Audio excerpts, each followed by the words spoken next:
The third reason why people aren't in my backyard in the garage is because their contact with me is meant to be a bridge or a highway to a better life, and that better life is preferably public housing or someone or reunited to their family in one way, shape, or form.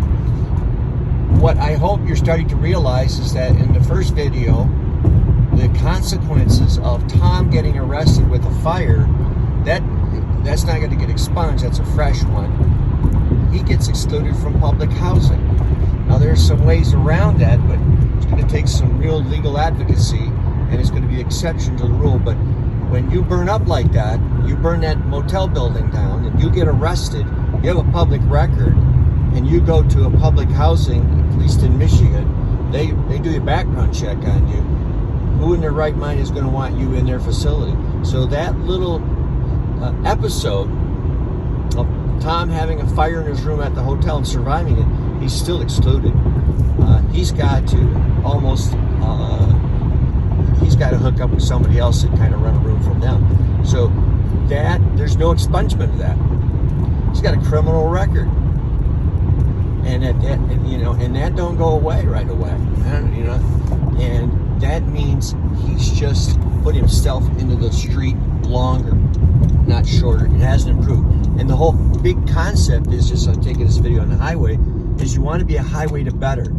You want to be a way that they can have a better life, more secure life, structured decision making, and protect them from chaos in the world, malevolence, people trying to hurt them, and just calamity.